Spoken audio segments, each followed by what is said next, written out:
આપણે વાત ગયા લેક્ચર ની અંદર કરી હતી કલિલમય દ્રાવણનું શુદ્ધિકરણ। તો એની અંદર મેં તમને કીધું હતું કે ભાઈ આ ચેપ્ટર ની અંદર જે 3 માર્ક્સ નો ક્વેશ્ચન છે તો એ 3 માર્ક્સ ના ક્વેશ્ચન ની અંદર મોસ્ટ આઈએમપી બે ક્વેશ્ચન જે છેલ્લા દિવસે આપણે સમજાવ્યા હતા કે ભાઈ એક કલિલની બનાવટ સમજાવી। તો કલિલની બનાવટ છે રાસાયણિક પદ્ધતિ, વિદ્યુતીય વિઘટનની પદ્ધતિ અને પેપ્ટીકરણ। તો આ ત્રણ છે એ બનાવટ પણ આપણે આવડવી જોઈએ, સાથે સાથે કલિલમય દ્રાવણનું શુદ્ધિકરણ આ બીજો પ્રશ્ન।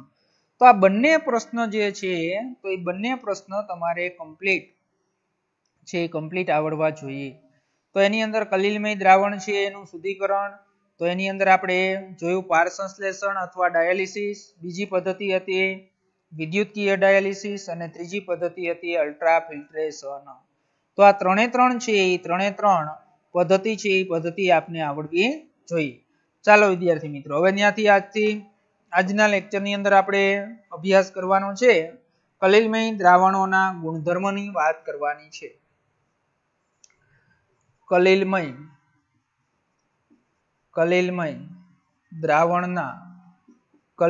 દ્રાવણના ગુણધર્મો। તો કલિલમય દ્રાવણના ગુણધર્મો છે એ ગુણધર્મો આપણે સમજવાના છે। તો એની અંદર વિદ્યાર્થી મિત્રો જે જુદા જુદા ગુણધર્મો છે તો એ ગુણધર્મની અંદર આપણે પહેલો ગુણધર્મ વાત કરીએ કલિલમય દ્રાવણનો પહેલો ગુણધર્મ છે સંખ્યાત્મક ગુણધર્મ। તો એ તો બધાને આવડે છે, આપણે બીજું ચેપ્ટર ભણ્યા ને સંખ્યાત્મક ગુણધર્મો। તો એની અંદર ચારે ચાર હતા એ સંખ્યાત્મક ગુણધર્મ જ હતા ને, બાષ્પ દબાણમાં થતો ઘટાડો, ઠાર બિંદુ અવનયન, ત્યાર પછી ઉત્કલન બિંદુ ઉન્નયન અને અભિસરણ દબાણ। તો એની વ્યાખ્યા બધાને ખબર જ છે કે ભાઈ સંખ્યાત્મક ગુણધર્મો કોને કહેવાય। તો સંખ્યાત્મક ગુણધર્મ છે એ કોના ઉપર આધાર રાખે? તો સંખ્યાત્મક ગુણધર્મની આપણે વાત આગળ કરી ગયા છીએ કે ભાઈ સંખ્યાત્મક ગુણધર્મ કોને કહેવાય। તો એની અંદર બધાને છે ખબર જ છે કે કોઈ પણ છે એ દ્રાવ્યના સ્વભાવ પર નહીં, જે ગુણધર્મો દ્રાવ્યના સ્વભાવ પર નહીં, પરંતુ તેના સંખ્યાકણની સાંદ્રતા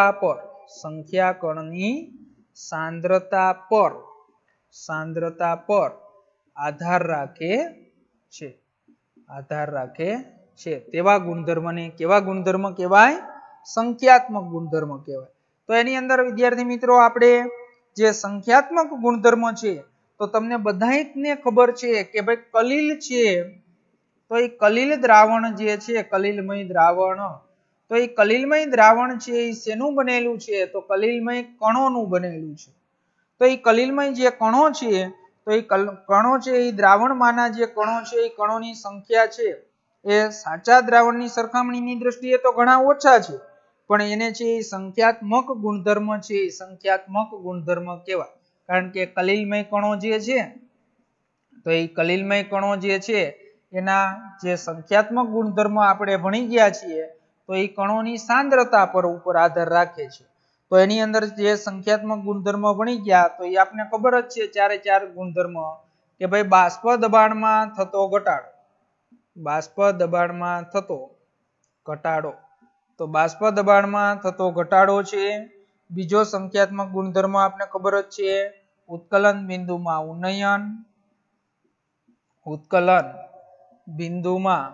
ઉન્નયન,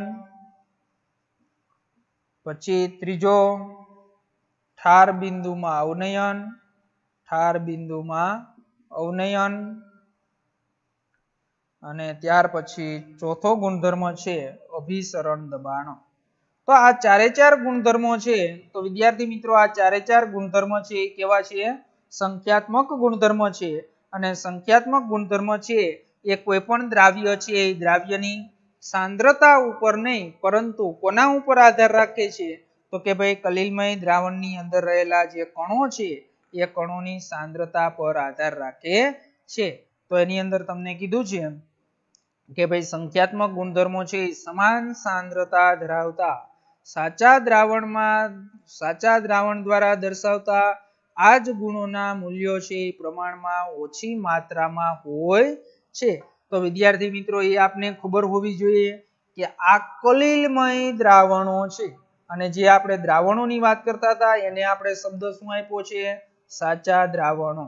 તો હમણાં જ મેં તમને વિદ્યાર્થી મિત્રો એમ કીધું કે ભાઈ સાચા દ્રાવણો કરતા કલીલમય દ્રાવણોની અંદર કણોની સાંદ્રતા કેવી હોય છે?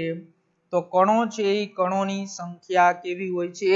ઓછી હોય છે, ઘણા ઓછા હોય છે. જો પેલી બે લીટીમાં એ લખ્યું છે કે સાચા દ્રાવણ કરતા કલીલમય દ્રાવણોમાં કણોની સંખ્યા કેવી હોય? ઓછી. તો જો કણોની સંખ્યા ઓછી હોય તો હવે મારે તમને એમ કેવું હોય કે આ જે ચારે ચાર સંખ્યાત્મક ગુણધર્મો છે એ કોના ઉપર આધાર રાખે છે? એટલા માટે જ મેં ફરીથી અહીં વ્યાખ્યા લખી છે કે ભાઈ કણોની સાંદ્રતા ઉપર આધાર રાખે છે. તો તરત જ હવે તમને ખબર પડી જાય કે ભાઈ સાચા દ્રાવણો કરતા કલીલમય દ્રાવણો છે તો એ કલીલમય દ્રાવણોના જે મૂલ્યો છે એ પ્રમાણમાં છે ઓછા હોય. કોના કરતા? સાચા દ્રાવણ કરતા કલીલમય દ્રાવણોના મૂલ્યો કેવા હોય છે? ઓછા હોય છે. સમજણ પડી ગઈ? હાલો તો વિદ્યાર્થી મિત્રો આ પહેલો ગુણધર્મ આપણે ભણ્યા સંખ્યાત્મક ગુણધર્મ. આવડે બધાને સંખ્યાત્મક ગુણધર્મ? હાલો ત્યાર પછી વાત કરવાની છે બીજો ગુણધર્મ ટિન્ડલ અસર. તો બધાને આવડે જ છે ટિન્ડોલ, આમાં શબ્દ એવો વાપરો છે ટિન્ડોલ અસર. તો બધાને ખબર છે ટિન્ડોલ અસર કોને કહેવાય.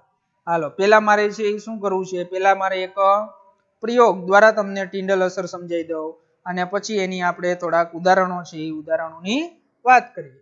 તો એની અંદર આપણે ધારો કે આ એક બીકર લઈએ. બીકરની અંદર આપણે છે એક કલીલમય છે એ કલીલમય શું ભરેલું છે? દ્રાવણ ભરેલું છે. શું ભર્યું છે આ બીકરની અંદર? કલીલમય દ્રાવણ. તો બીકરની અંદર વિદ્યાર્થી મિત્રો કલીલમય છે એ કલીલમય શું ભર્યું છે? દ્રાવણ ભરેલું છે. હવે ધારો કે આપણે અહીંયા પ્રકાશ છે એ પ્રકાશનો અહીંયા સ્ત્રોત છે. શું છે? પ્રકાશનો સ્ત્રોત. એટલે આપણે પ્રકાશ છે એ શું કરીએ છીએ? બીકર ઉપર છે એક લેન્સમાંથી પસાર કરી અને આપણે બીકર ઉપર છે એ બીકર ઉપર આપણે શું કરીએ છીએ? આપાત કરીએ છીએ. હવે તમને બધાને ખબર છે કે ભાઈ કલીલમય કણો છે એ કલીલમય દ્રાવણની અંદર રહેલા કલીલમય કણો છે એ પ્રકાશનું શું કરે? પ્રકિરણ. તો પ્રકિરણ કોને કહેવાય? તો એ 10મા ધોરણની અંદર છે એ તમને ખબર છે. એટલે કે આ જે પ્રકાશ છે એ પ્રકાશ જે કલીલમય દ્રાવણ છે એમાં રહેલા કણો ઉપર આપાત થશે એટલે છે આ પ્રકાશના કિરણો છે એ પ્રકાશના કિરણોનું ચારે બાજુ શું કરશે? વિખેરણ. ચારે બાજુ એનું શું થાય? વિખેરણ. પ્રકિરણની વ્યાખ્યા 10મા ધોરણની અંદર આવી ગઈ. તો જો ન ખબર હોય જે વિદ્યાર્થી મિત્રોને એ ફરીથી સમજાવી દઉં કે ભાઈ પ્રકાશ છે એનું પ્રકિરણ. તો પ્રકિરણની વ્યાખ્યા શું થાય? તો પ્રકિરણની વ્યાખ્યા શું થશે વિદ્યાર્થી મિત્રો? તો કે પ્રકિરણ એટલે કે પ્રકાશનું ચારેય બાજુ છે વિખેરણ થવાની જે ઘટના છે એને પ્રકાશનું શું કહેવાય? પ્રકિરણ કહેવાય છે. જો તમે આ બીકરની અંદર તમે કલીલમય દ્રાવણ ભર્યું છે એટલા માટે તો જો આ પેલા તમને સાદી રીતે હાવ સમજાવી દઉં કે ભાઈ તમારે શું કરવાનું? તો તમારે એક ઓરડાની અંદર અંધારું હોય એની અંદર એક બીકર લેવાનું. બીકર કાચનું બીકર હોય, કાચના બીકરની અંદર કલીલમય દ્રાવણ ભરવાનું. કલીલમય દ્રાવણ ભરી અને એમાં તમારી પાસે જે લેઝર લાઇટ હોય એ જે તમે છે એ શું કરશો? તો બીકર ઉપર તમે છે એ લાઇટ છે રેડ કલરની તમે આપાત કરશો તો તમને આખા રૂમની અંદર છે એ તમને અંજવાળું જોવા મળશે. એટલે કઈ રીતે? કે ભાઈ પ્રકાશના કિરણોનું શું થયું? કે ભાઈ પ્રકિરણ થયું. એટલા માટે તમને ખબર પડી કલીલમય દ્રાવણ. પણ જો એની જ જગ્યાએ છે ને તમે ખાંડનું દ્રાવણ ભરશો ને તો ખાંડના દ્રાવણમાંથી શું થશે ખબર છે? કે જે આપણે પ્રકાશ છે ને એ આપાત કરશું ને તો એ સીધી દિશામાં શું થઈ જશે? આપાત થઈ જશે. કારણ કે ખાંડનું દ્રાવણ છે એ કલીલ દ્રાવણ નથી, સાચું દ્રાવણ છે. તો આ પણ એક તફાવત છે. કલીલમય દ્રાવણ છે એ પ્રકાશનું વિખેરણ કરે અને જ્યારે સાચું દ્રાવણ છે એ પ્રકાશનું વિકિરણ ન કરે, એમાંથી પ્રકાશ છે ને એ પ્રકાશ સીધો પસાર થઈ જાય. તો આ જે વાત છે એ જાય આપણે યોગની અંદર વાત કરીએ આપણે, તો એ જે છે એને શું કહેવાય? ટિંડલ અસર. શું કહેવાય? ટિંડલ અસર કહેવાય. તો ટિંડલ અસરના હજી તમને એકાદ બે ઉદાહરણ આપણા રોજિંદા જીવનની અંદર આપું, પછી આપણે આ ટેક્સ્ટ બુક ની અંદર આપ્યું છે એની વાત કરીએ. તો લગભગ બધાને ટિંડલ અસરના છે એ ઉદાહરણ બધાને ખબર જ છે. તો ટિંડલ અસરના જે ઉદાહરણ છે તો એ એક બે તમને આપણા રોજિંદા જીવનની અંદર છે, તો એ રોજિંદા જીવનની અંદર તમને ઉદાહરણ આપું તો તમને બધાને ખબર છે કે ભાઈ જો તમે છે એ બાર તમે સૂર્યનો જે પ્રકાશ છે એ પ્રકાશના કિરણો છે એ બધાને ખબર છે જમીન ઉપર આવે છે, પણ સૂર્યના જે પ્રકાશના કિરણો છે એ આપને દેખાતા, પ્રદીપ્ત એટલે કે દેખાતા નથી. પણ ઘણી વખત તમે ઘરે એવો અનુભવ કર્યો હશે કે સવારની અંદર છે, સવારની અંદર જ્યારે પ્રકાશના કિરણો આપણા ઘરની અંદર આવતા હોય, દેખાતા નથી, પરંતુ જો આપણે છે એ શું કરતા હોય તો આપણે છે એ રૂમની સફાઈ કરતા હોય અને જ્યારે તમે છે એ બારીએથી છે એ પ્રકાશના કિરણો આવતા હોય ત્યારે તમને એ પ્રકાશના કિરણોનો જે માર્ગ છે એ માર્ગ પ્રદીપ્ત થાય છે. તો એ ટિંડલ અસર છે. શા માટે?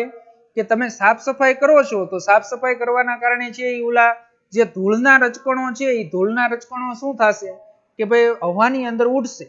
તો ધૂળના રજકણો ઉડ્યા એટલે એના ઉપર જે પ્રકાશનું કિરણ પડ્યું એટલે એને શું કર્યું તો કે ભાઈ એને છે એ પ્રકાશનું વિકિરણ કર્યું, અને એ પ્રકાશનું વિકિરણ થયું એટલે પ્રકાશનો જે માર્ગ હતો સૂર્યના પ્રકાશના કિરણનો તો એ પ્રદીપ્ત થયો.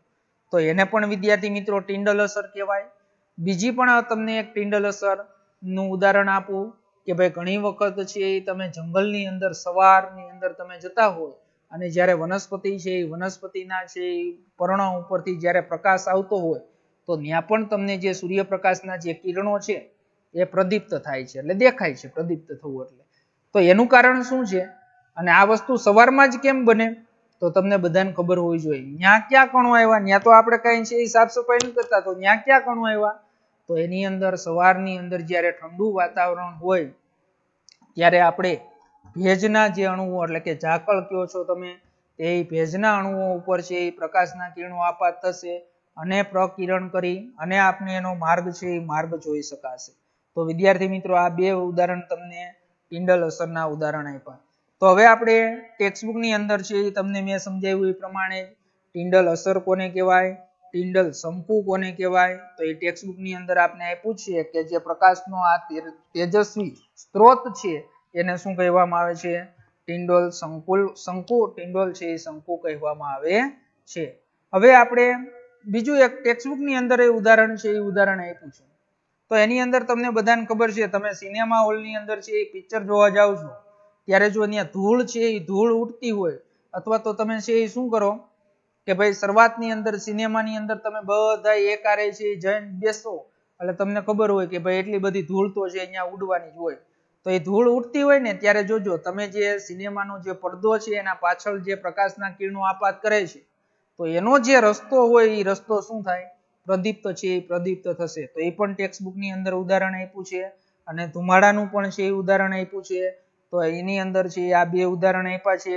તો ટિંડલ અસરનું અવલોકન છે એ તમને સિનેમા હોલમાં છે ચલચિત્રના પ્રક્ષેપણ દરમિયાન ત્યાં હાજર ધૂળ અથવા ધુમાડાના લીધે પણ પ્રકિરણ પામે છે. તો ટિંડલ અસર છે એની નીચેની બે શરતો આપને આપી છે અને એ બે શરતોના કારણે જ છે એ ટિંડલ અસર જોવા મળે. તો એ બે શરતો પણ ખાસ છે. તો એ બે પણ શરતોની છે એ વાત કરી લઈએ આપણે કે ભાઈ ટિંડલ અસર તમને ગમે ત્યાં જોવા નથી મળતી.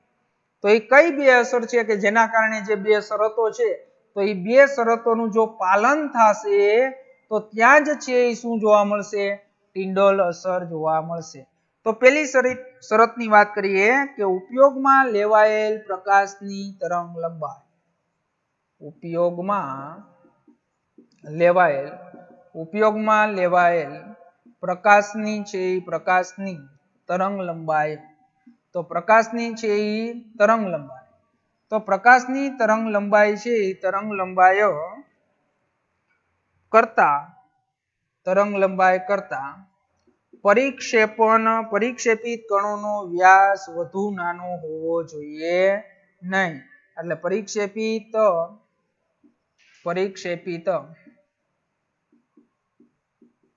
કણોનો પરિક્ષેપિત કણોનો છે એ કણોનો વ્યાસ વધુ નાનો હોવો જોઈએ નહીં. વધુ નાનું હોવો જોઈએ નહીં. એટલે કે જે આપણા કલીલ કણો છે એ કલીલ કણોનો જે પ્રકાશની જે તરંગ લંબાઈ છે એના કરતા પરિક્ષેપિત કણોનો વ્યાસ વધુ નાનો હોવો જોઈએ નહીં. તો જ છે એ શું થાય, તો જ છે એ ટિંડલ અસર છે એ જોવા મળે. અને બીજી એક જ આપણી શરત છે, તો બીજી શરત શું છે, તો બીજી શરત પરિક્ષેપિત કલાના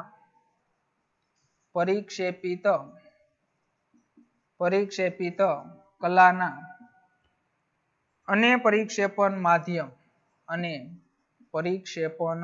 પરિક્ષેપિત કલા અને પરિક્ષેપણ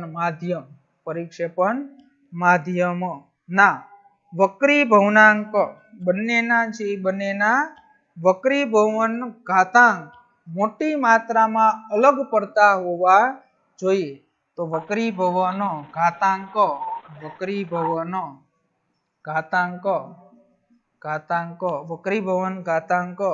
મોટી માત્રામાં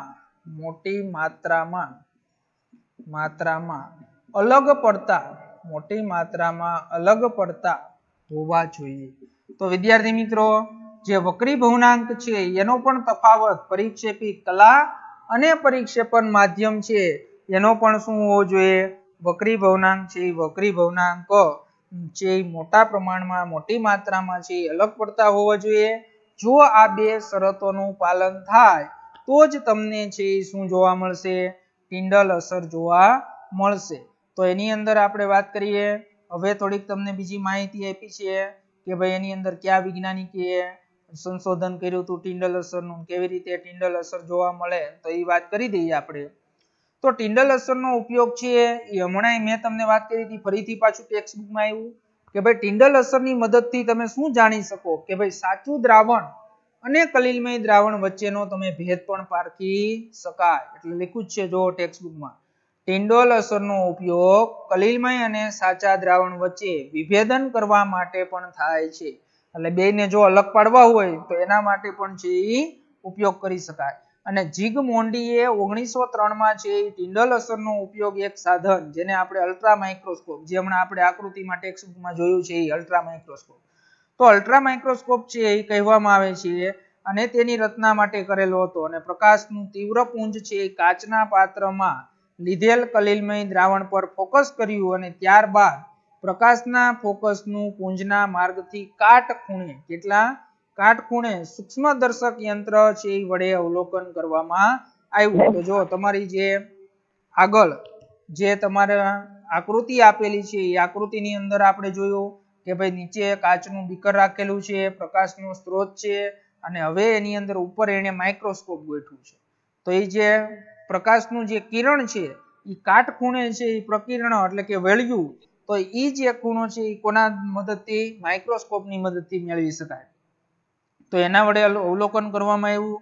તો વ્યક્તિગત કલીલમય કણ છે એ કાળી ભૂમિ પર તેજસ્વી તારા જેવા દેખાય છે અને અલ્ટ્રા માઇક્રોસ્કોપ ખરેખર કલીલમય કણોને છે એ દ્રશ્યમાન કરતા નથી, પરંતુ તેમના છે પ્રકીર્ણ વડે છે એ પ્રકીર્ણ થયેલા પ્રકાશનું અવલોકન કરે છે. અને આમ અલ્ટ્રા માઇક્રોસ્કોપ છે એ કલીલમય કણોના માપ અને આકાર વિશે છે કોઈ માહિતી પૂરી પાડતા નથી.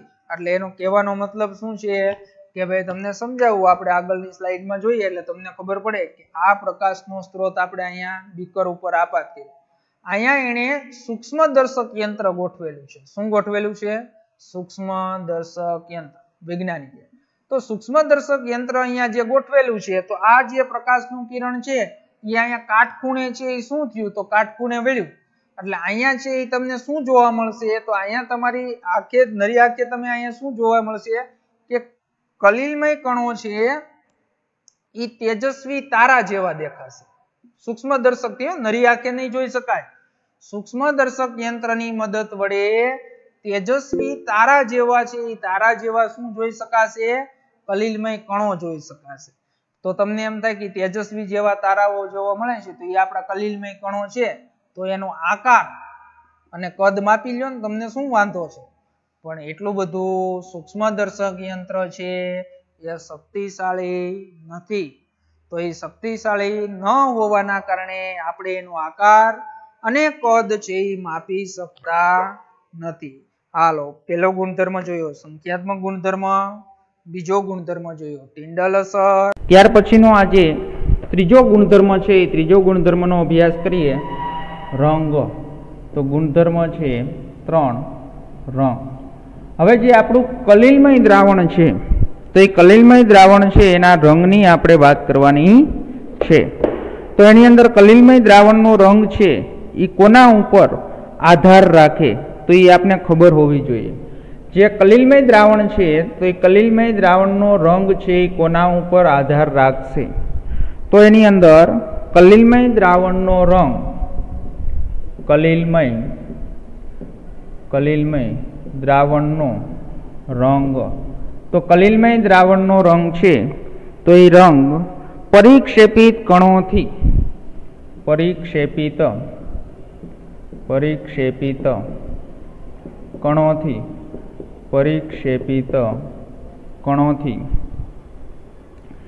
પ્રકિરણ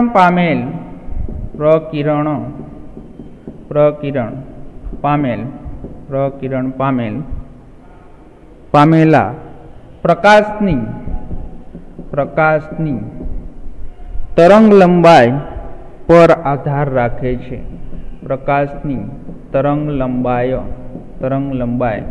પર આધાર.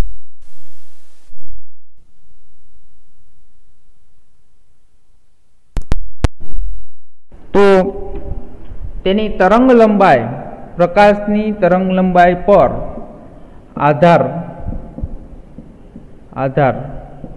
રાખે છે. હવે એની અંદર આપણે જોઈએ કે ભાઈ કલીલમય દ્રાવણ છે તો એ કલીલમય દ્રાવણના રંગની આપણે વાત કરવી છે. તો તમને બધાને ખબર છે કે ધારો કે આની અંદર છે એ કલીલમય દ્રાવણ ભરેલું છે. શું ભરેલું છે? કલીલમય દ્રાવણ. હવે એના ઉપર આપણે છે એ શ્વેત પ્રકાશ છે એ શું કરીએ છીએ તો શ્વેત પ્રકાશ છે એ આપણે આપાત કરીએ છીએ.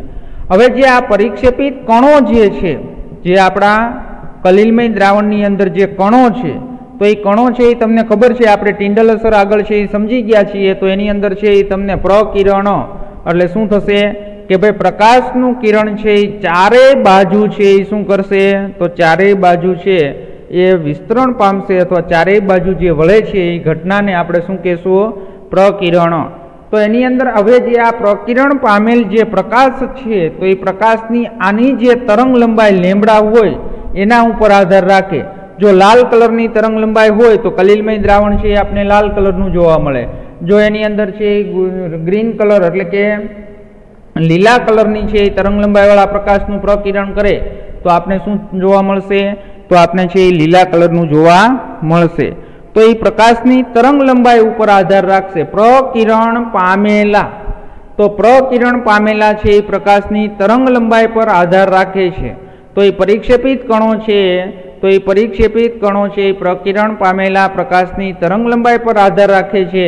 તો હવે આપણે વાત કરવી છે કે ભાઈ તરંગ લંબાઈ છે એ કોના ઉપર આધાર રાખે તો તરંગ લંબાઈ છે એ તરંગ લંબાઈની આપણે વાત કરવી હોય તો તરંગ લંબાઈ છે એ કોના ઉપર આધાર રાખશે તો એ તો લગભગ બધાને ખબર છે, આપને ખ્યાલ છે કે ભાઈ પ્રકાશની તરંગ લંબાઈ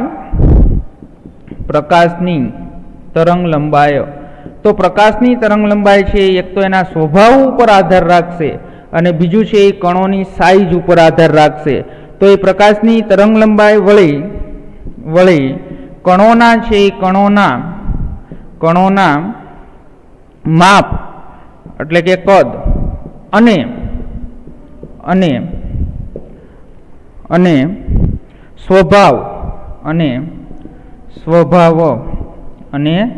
સ્વભાવ એટલે કે પ્રકૃતિ પર આધાર રાખે છે. તો એ જે પ્રકિરણ પામેલ જે પ્રકાશનું કિરણ છે એની તરંગ લંબાઈ છે એ કોના ઉપર આધાર રાખશે તો કે કણોના માપ અને તેના છે એ સ્વભાવની પ્રકૃતિ પર છે એ પ્રકૃતિ પર આધાર રાખે છે. અને કલીલમય કણો છે એના રંગ છે એ રંગ વળી અવલોકનકારક છે એ કઈ રીતે પ્રકાશ મેળવે છે તેના પ્રમાણે પણ શું થાય છે? બદલાય છે. તો એની અંદર આપણે છે એક ઉદાહરણ લેવું હોય તો ઉદાહરણની આપણે વાત કરી દઈએ. તો ઉદાહરણમાં આપણે સમજીએ તો ઉદાહરણની અંદર હાલો એનું ઉદાહરણ સમજાવું તમને. તો એનું ઉદાહરણ છે તો એની અંદર આપણે વાત કરીએ કે ભાઈ અવલોકનકારક કઈ રીતે પ્રકાશ મેળવે છે તેના પ્રમાણે તે શું થાય છે? બદલાય છે. તો ઉદાહરણ તરીકે આપણે દૂધ અને પાણીનું મિશ્રણ લઈએ. કોનું મિશ્રણ લઈએ? દૂધ અને પાણી. તો બધાને ખબર છે દૂધ અને પાણીનું જે મિશ્રણ છે તો એ પણ એક શું છે? કલીલમય દ્રાવણ છે. તો દૂધ અને પાણીનું મિશ્રણ છે એ પરાવર્તિત પ્રકાશ દ્વારા છે એ શું થશે? તો પરાવર્તિત પ્રકાશ દ્વારા વાદળી દેખાશે. તો એનું મિશ્રણ છે એ મિશ્રણ પરાવર્તિત તો એ પરાવર્તિત પ્રકાશ દ્વારા વાદળી દેખાય છે. તો એ પરાવર્તિત પ્રકાશ દ્વારા છે એ કેવું દેખાશે? વાદળી દેખાય છે. અને પ્રેષિત, તો પ્રેષિત એટલે ટ્રાન્સમિટેડ. તો એ ટ્રાન્સમિટેડ પ્રકાશથી જોશો તો એ કેવા રંગનું જોવા મળશે? તો એ ટ્રાન્સમિટેડ પ્રકાશથી જોતા તે છે એ કેવા રંગનું જોવા મળે છે? લાલ રંગનું જોવા મળે છે. એટલે પ્રેષિત સાવ ગુજરાતી શબ્દ છે એના જ બદલે તમે ઇંગ્લિશ શબ્દ લખશો તો ખબર પડશે ટ્રાન્સમિટેડ. શું છે? ટ્રાન્સમિટેડ. તો ટ્રાન્સમિટેડ એટલે કે પ્રેષિત પ્રકાશ વડે જો એનું અવલોકન કરવામાં આવશે તો એ પ્રકાશથી જોતા છે એ પ્રકાશથી જોતા કેવા રંગનું? તો પ્રકાશથી જોતા છે એ લાલ રંગનું બને છે. કેવા રંગનું બને છે? લાલ રંગનું બને છે. તો આ એક ઉદાહરણ તમને દૂધ અને પાણી. તો દૂધ અને પાણીનું જે મિશ્રણ છે એ પરાવર્તિત પ્રકાશ દ્વારા વાદળી દેખાય અને પ્રેષિત પ્રકાશથી છે એ જોતા શું થશે? લાલ રંગનું દેખાય છે. અને બીજું એક ઉદાહરણ આપ્યું છે તો બીજું છે ઝીણા ગોલ્ડ. તો બીજું ઉદાહરણ જોઈએ કે ઝીણા ગોલ્ડ. તો ઝીણું જે ગોલ્ડ એટલે સોનું, તો એ સોલની છે એ રંગ, તો સોલનો રંગ છે એ કેવો છે? તો સોલનો છે એ રંગ લાલ હોય છે. તો ઝીણા ગોલ્ડનો જે સોલ છે તો એનો રંગ છે એ રંગ કેવા કલરનો છે? તો એ કેવા કલરનો છે? લાલ હોય છે. અને જેમાં કણોનું માપ જેમ કદ વધે શું થશે? કદ જેમ વધશે તો કદ વધે તો શું થાય? તો લાલમાંથી છે એનો રંગ કેવો થઈ જાય? તો જેમ કદ વધશે કણોના કદ છે એ કણોનું માપનું જે કદ વધે છે તો એ પહેલાં જાંબલી અને પછી શું થશે? વાદળી અને છેવટે છે એ કેવો દેખાશે? સોનેરી. તો એની અંદર જેમ જેમ કદ વધતું જશે તેમ તેમ તેની જે પ્રકિરણ પામેલા છે એ પ્રકાશની તરંગ લંબાઈ બદલતી જશે. એટલે સૌ પ્રથમ છે એ જાંબલી જોવા મળશે, પછી છે એ વાદળી જોવા મળશે કદ વધશે તો, અને એનાથી કદ છે એ વધે તો એ કેવા કલરનું જોવા મળશે? તો એ કેવા કલરનું જોવા મળશે? છેવટે સોનેરી પીળો કલર. એટલે સોનેરી કલર છે એ સોનેરી કલરનું જોવા મળશે. તો વિદ્યાર્થી મિત્રો આ જે ગુણધર્મની આપણે વાત કરી તો એ કલીલમય દ્રાવણો છે. તો એ કલીલમય દ્રાવણોના છે એ આપણે શું કર્યું? રંગ છે તો એ રંગની છે એ આપણે વાત કરી. હાલો ત્યાર પછીના ગુણધર્મની વાત કરશું બ્રાઉનિયન ગતિ. ત્યાર પછીનો ચોથો ગુણધર્મ છે મોસ્ટ આઈએમપી. મોસ્ટ આઈએમપી ગુણધર્મ આપણો ચોથો ગુણધર્મ છે. તો એની અંદર વિદ્યાર્થી મિત્રો આ પણ ગયા વર્ષે લગભગ બોર્ડની પરીક્ષાની અંદર આ ક્વેશ્ચન પૂછાણો હતો. બ્રાઉનિયન ગતિ સમજાવો. તો કલીલમય દ્રાવણની બ્રાઉનિયન છે બ્રાઉનિયન ગતિ સમજાવો. બ્રાઉનિયન ગતિ. તો એની અંદર વિદ્યાર્થી મિત્રો આપણે બ્રાઉનિયન ગતિ છે એ ગતિની આપણે વાત કરવાની છે. તો એની અંદર બધાને આપણે વાત કરી દઈએ તો કે ભાઈ બ્રાઉનિયન ગતિ કોને કહેવાય? તો એની અંદર રોબર્ટ બ્રાઉન નામના સાયન્ટિસ્ટે સૌ પ્રથમ આનું છે સંશોધન કર્યું. Robert Brown. તો રોબર્ટ બ્રાઉન નામના સાયન્ટિસ્ટે સૌ પ્રથમ આનું સંશોધન છે એ સંશોધન કરેલું હતું. પણ એની અંદર આ જે રોબર્ટ બ્રાઉન છે એ કોઈ કેમિસ્ટ નહોતા. તો રોબર્ટ બ્રાઉન છે એ શું હતા? વનસ્પતિ શાસ્ત્રી હતા. કોણ હતું? વનસ્પતિ શાસ્ત્રી. તો એ વનસ્પતિ જે શાસ્ત્રી હતા તો એણે જે આપણા કલિલમય કણો છે એના ગતિનો એને અભ્યાસ કર્યો.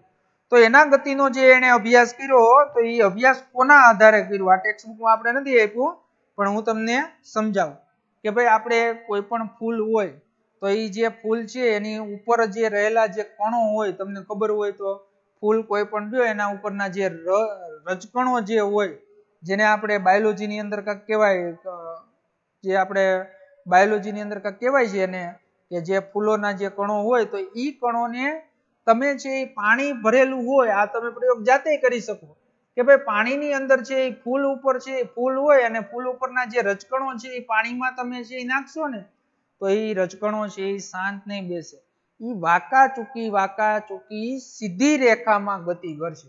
એટલે આ વનસ્પતિ શાસ્ત્રીએ છે એ ફૂલો ઉપરથી છે એ કલિલમય જે છે એ કલિલમય કણોની બ્રાઉનિયન ગતિ નક્કી કરી. એટલે એની ગતિ કેવી છે કલિલમય કણોની? તો કલિલમય કણો છે એ સીધી રેખામાં, પણ એની ગતિ કેવી હોય?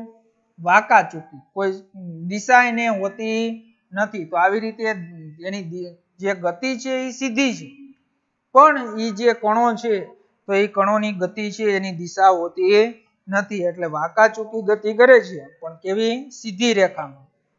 તો એ આ રોબર્ટ છે એ બ્રાઉન નામના જે વનસ્પતિ શાસ્ત્રી છે, તો એ વનસ્પતિ શાસ્ત્રીએ છે આનું શું કર્યું છે? સંશોધન કર્યું છે. અને એના ઉપરથી જ આનું શું નામ રાખવામાં આવ્યું છે? બ્રાઉનિયન ગતિ તરીકે ઓળખાય છે. અને એ જે બ્રાઉનિયન ગતિ છે એ કોના ઉપર આધાર રાખે તો એની પણ આપણે વાત કરીએ, પણ પેલા અહીં લગીને તમને સમજાવી દઉં, પછી આપણે એના બે વસ્તુ ઉપર જે આધાર રાખે છે એની પણ તમને વાત કરી દઉં. તો કે ભાઈ બ્રાઉનિયન ગતિ, કે જ્યારે કલિલમય દ્રાવણને શક્તિશાળી અલ્ટ્રા માઇક્રોસ્કોપ, આપણે સાદા માઇક્રોસ્કોપ વડે એની શક્તિશાળી અલ્ટ્રા માઇક્રોસ્કોપ વડે નક્કી કરવામાં આવે છે. આપણા સાદા માઇક્રોસ્કોપ છે તો સાદા માઇક્રોસ્કોપ ઉપરથી છે એ આપણે છે કલિલમય કણોની ગતિનો નક્કી કરી શકાય. તો એની અંદર છે શક્તિશાળી અલ્ટ્રા માઇક્રોસ્કોપ વડે છે એ કલિલમય કણો છે એ કલિલમય કણો દ્રશ્યમાન થાય છે. અને એના ઉપરથી રોબર્ટ બ્રાઉન નામના સાયન્ટિસ્ટે છે એની ગતિ છે એ નક્કી કરી. તો એની અંદર જ્યારે કલિલમય દ્રાવણને શક્તિશાળી અલ્ટ્રા માઇક્રોસ્કોપ વડે જોવામાં આવે ત્યારે કલિલમય કણો છે એ કલિલમય કણો દ્રશ્યમાન ક્ષેત્રના સમગ્ર ક્ષેત્રમાં વાંકા ચૂકી ગતિની અવસ્થામાં છે એ અવસ્થામાં હોવાનું દેખાય છે. અને આ ગતિ છે એ સૌ પ્રથમ છે એ બ્રિટિશ વનસ્પતિ શાસ્ત્રી રોબર્ટ બ્રાઉન વડે છે એ અવલોકિત કરવામાં આવેલી હતી. અને તેના ઉપરથી તેને બ્રાઉનિયન ગતિ તરીકે ઓળખાય છે. અને આ ગતિ છે એ કલિલના સ્વભાવથી સ્વતંત્ર છે, પરંતુ તેના જો જે કલિલમય કણો છે તો એ કલિલમય કણો છે એ કણોના સ્વભાવ ઉપર નથી આધાર રાખતું, કણોના સ્વભાવ પર આધાર રાખતું નથી. સ્વભાવ પર આધાર છે એ આધાર રાખતું નથી. તો કોના ઉપર આધાર રાખશે? તો એની અંદર છે એ આપણે વાત કરીએ તો એના છે કદ ઉપર છે એ એક તો આધાર રાખે. કોના ઉપર? બે વસ્તુ ઉપર આધાર રાખશે. કલિલમય કણોની ગતિ એક છે કોના ઉપર આધાર રાખશે? કદ ઉપર. જો કદ છે એ નાનું હોય તો ગતિ કેવી હોય? વધારે. એ તો આપણે સ્વાભાવિક રીતે છે, કલિલમય કણોનું કદ નાનું હોય તો ગતિ વધારે. કલિલમય કદ છે કદ મોટું હોય તો ગતિ છે એ કેવી હોય? ઓછી. હાલો, એક વસ્તુ ખબર પડી ગઈ. હાલો, બીજું તો એ બીજું કોના ઉપર આધાર રાખે છે? તો બીજું આધાર રાખે છે સ્નિગ્ધતા ઉપર આધાર રાખે છે. તો સ્નિગ્ધતા ઉપર ચિકાસ ખબર છે ને? તો એની અંદર જો સ્નિગ્ધતા છે એ વધુ હોય, શું હોય? સ્નિગ્ધતા જેટલી વધારે હોય એટલે ચિકાસ વધારે હોય તો એની અંદર એની ગતિ કેવી થાય? તો એની ગતિ ઓછી હોય. આ એમસીક્યુ પૂછાણો હતો ગયા વખતે બોર્ડની પરીક્ષામાં. તો બોર્ડની પરીક્ષાની અંદર આ એમસીક્યુ પૂછાણો હતો કે કલિલમય દ્રાવણની સ્નિગ્ધતા વધારે તો ગતિ કેવી? ઓછી. અને સ્નિગ્ધતા ઓછી તો ગતિ કેવી? વધારે. તો એ પણ આપણે આપ્યું છે. તો આ ગતિ છે એ કલિલના સ્વભાવ પ્રકૃતિથી સ્વતંત્ર છે, પરંતુ કણના માપ એટલે કે કદ અને દ્રાવણની સ્નિગ્ધતા ઉપર આધાર રાખે છે. તો કદ જેટલું વધારે નાનું, જો ટેક્સ્ટબુકમાં શબ્દ વાપર્યા છે, કદ જેટલું વધારે નાનું અને સ્નિગ્ધતા જેટલી વધારે તો ઓછી તેટલી વધારે ઝડપી ગતિ હોય છે. એટલે એની અંદર છે આ બે ઉપર આધાર રાખશે. તો બ્રાઉનિયન ગતિની સમજણનું કારણ એમ છે કે ભાઈ પરિક્ષેપણ માધ્યમના અણુઓ વડે કણો પરનો છે અસંતુલિત બોમ્બ મારો અને બ્રાઉનિયન ગતિને છે વિલોડન અસર પણ કહેવામાં આવે છે, અને જે કણોને ઠરવા દેતા નથી અને સોલની સ્થાયીતા પર આધાર રાખે છે. તો વળી પાછો તમને પ્રશ્ન થાય કે ભાઈ કણોને ઠરવા દેતા નથી, એટલે એ પણ મેં તમને આગળ એક વખત વાત કરી હતી કે ભાઈ કોઈ પણ છે એ કલીલમય દ્રાવણ આમાં ભર્યું હોય આમાં, તો તમને બધાને ખબર છે કે કલીલમય કણો છે ને એ આખા બીકરની અંદર અસ્તવ્યસ્ત રીતે સીધી રેખામાં ગતિ કરતા હોય છે. તો આ કણો ક્યારેય છે એ કણો નીચે છે એ બેસી નહીં જાય. શું કા નહીં બેસી જાય?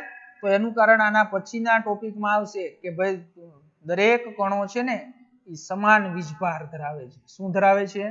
સમાન વીજભાર. એટલે સમાન વીજભાર ધરાવતા હોય તો કણો વચ્ચે શું થાય? તો કે ભાઈ કણો વચ્ચે અપાકર્ષણ થાય, અને એ અપાકર્ષણ થવાના કારણે છે એ શું થશે? તો કે ભાઈ અપાકર્ષણ થવાના કારણે એ કણો છે એ ઠરવા દેતા નથી. ઠરવાનો મતલબ એટલે કે બીકરમાં કલીલમય કણો નીચે ન બેસી જાય તો એને કહેવાય કલીલમય કણોને ઠરવા દેતા નથી. હાલો, તો આ પણ બ્રાઉનિયન ગતિ છે, એ પણ મોસ્ટ આઈએમપી ક્વેશ્ચન છે. ત્યાર પછીના ગુણધર્મની વાત કરીએ, કલીલમય કણોનો વીજભાર. હાલો, તો એની અંદર કલીલમય કણોનો વીજભાર. તો આપણે વાત કરવી છે વિદ્યાર્થી મિત્રો કલીલમય કણોનો વીજભાર. તો એની અંદર તમને બધાને ખબર હોવી જોઈએ કલીલમય દ્રાવણમાં કલીલ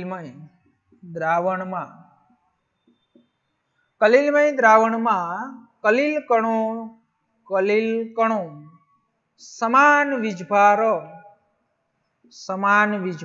ધરાવે છે. તો એની અંદર સમાન વીજભાર ધરાવે છે એનો મતલબ શું? તો તમને હમણાં જ સમજાયું કે કોઈ પણ કલીલમય દ્રાવણ લ્યો તો ઈ કા બધા જ એના કલીલમય કણો છે કા ધન વીજભાર ધરાવતા હોય અને કા ઋણ વીજભાર ધરાવતા હોય. જો ધન વીજભાર ધરાવતા કણો હોય ને તો એને ધન વીજભાર કલીલ કહેવાય, અને ઋણ વીજભાર ધરાવતા હોય તો એને ઋણ ભારિત કલીલ તરીકે ઓળખાય છે. તો તમને બધાને ખબર છે કે અત્યારે હવે તમને ખબર પડે કે ભાઈ કલીલમય દ્રાવણ અસ્થાયી હોય. કેવું હોય? અસ્થાયી હોય. અસ્થાયી શું કામ હોય વિદ્યાર્થી મિત્રો?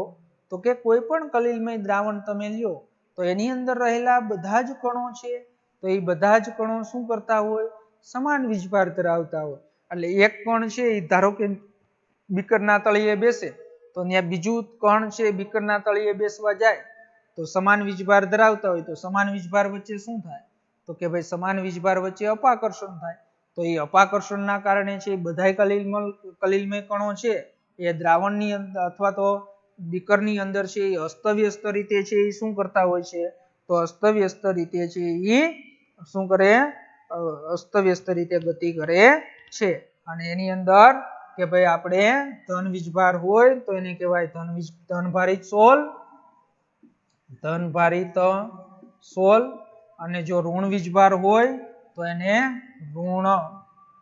ઋણભારિત સોલ તરીકે ઓળખાય છે. તો એના થોડાક ઉદાહરણો છે એ ઉદાહરણોની વાત કરી દઈએ. તો ઉદાહરણોની અંદર વાત કરીએ જળયુક્ત ધાત્વિક ઓક્સાઇડ, જળયુક્ત ધાત્વિક ઓક્સાઇડ. તો એના ઉદાહરણ આપ્યા છે કે ભાઈ જળયુક્ત ધાત્વિક ઓક્સાઇડ હોય તો એ હંમેશા ધનભારિત હોય. તો એની અંદર ધાત્વિક ઓક્સાઇડના જળયુક્ત એટલે જો એક ઉદાહરણ લખું છું, બાકી તો એમાં આપ્યા જ છે Al2O3 × XH2O. તો જો આ જળયુક્ત એટલે પાણી છે, ધાત્વિક ઓક્સાઇડ એટલે એલ્યુમિનિયમ ધાતુ અને એની સાથે ઓક્સિજન એટલે ધાત્વિક ઓક્સાઇડ. ક્રોમિયમ નું ઉદાહરણ આપ્યું છે, આયર્ન નું ઉદાહરણ આપ્યું છે. હવે બીજું જોઈએ બેઝિક ડાયસ્ટફ. શું આપ્યું છે? Basic dyestuff. તો બેઝિક ડાયસ્ટફ છે એટલે કે આપણે જે ઇઓસિન ની આવે બેઝિક, એમાં આપ્યું છે બાયોલોજી વાળાને ખબર હોય મિથિલિન બ્લુ સોલ. તો મિથિલિન બ્લુ છે ને ભાઈ, મિથિલિન બ્લુ. તો મિથિલિન બ્લુ છે એ શું છે? તો મિથિલિન બ્લુ નું જે કલીલ છે તો એ મિથિલિન બ્લુ નું કલીલ છે એ ધનભારિત છે. બીજું આપ્યું છે લોહી બ્લડ. આપણું જે બ્લડ છે હિમોગ્લોબિન તો એ પણ ધનભારિત છે. અને ત્રીજું આપ્યું છે ઓક્સાઇડ, ચોથું TiO2. તો આ બધા ઉદાહરણ છે એ કોના છે? ધનભારિત સોલના છે. એવી જ રીતે ઋણભારિત સોલના છે કોપર, સિલ્વર અને ગોલ્ડ. કોપરનું, સિલ્વરનું અને ગોલ્ડ. તો કોપર, સિલ્વર અને ગોલ્ડ છે તો આ બધા છે એ કેવા છે? ઋણભારિત સોલ છે. પછી ધાત્વિય સલ્ફાઇડ. ધાત્વિય સલ્ફાઇડ. તો ધાત્વિય સલ્ફાઇડ હોય તો ઈ કેવા હોય? તો ધાત્વિય સલ્ફાઇડ છે આર્સેનિક સલ્ફાઇડ, As2S3 આ ધાત્વિક સલ્ફાઇડ, એન્ટીમની સલ્ફાઇડ, Sb2S3. તો આ બધા જે છે એ બધા કેવા? CDS. તો આ બધા જે સોલ છે તો એ બધા ઋણભારિત વીજભાર ધરાવે છે. પછી એસિડિક ડાયસ્ટફ. તો એસિડિક ડાયસ્ટફ જો બેઝિક ડાયસ્ટફ નું ઉદાહરણ મિથિલિન બ્લુ આપ્યું. એસિડિક ડાયસ્ટફ નું છે ઇઓસિન અને કોંગો રેડ. ઇઓસિન અને કોંગો રેડ. તો ઇઓસિન અને કોંગો રેડ છે એ ઋણભારિત છે, ઋણભારિત સોલ છે. અને ત્યાર પછી જે સ્ટાર્ચ, ગુંદર, જીલેટિન, માટી, ચારકોલ તો આ બધા જે છે એ ઋણભારિત સોલ છે. તો વિદ્યાર્થી મિત્રો આ આપણે કલિલમય કણો છે તો એ કલિલમય કણોના વીજભારની છે એ વીજભારની આપણે ખાલી વાત કરી. હવે ત્યાર પછીનો જે આખો ટોપિક છે એ વીજભારમાં જ છે, પણ હજી જે આપણે આખું જે સમજવાનું છે એ અડધી કલાક જેવો સમય લાગશે. એટલે એ આરે જ આપણું કોષ્ટક છે એ કોષ્ટક સુધી મેં પૂર્ણ કર્યું છે. શું કર્યું છે? કોષ્ટક સુધી છે એ કોષ્ટક સુધી મેં પૂર્ણ કર્યું છે. ત્યાર પછીનું જે આખું છે તો એ આખો બે આપણે જે ધન વીજભારિત સોલ કઈ રીતે કાર્ય કરે છે ઋણ વીજભારિત, તો એની વાત છે આપણે આવતા લેક્ચરની અંદર કરીશું. અને અહીંયા સુધી કોષ્ટક સુધી છે તો એ કોષ્ટક સુધી આપણે 1, 2, 3 અને 4 જે આપણે ગુણધર્મની વાત કરી કલિલમય દ્રાવણના, તો એ ચારે ચાર ગુણધર્મ કોષ્ટક સુધી કમ્પ્લીટ તમારે હોમવર્કમાં લખવાના છે. સમજણ પડી?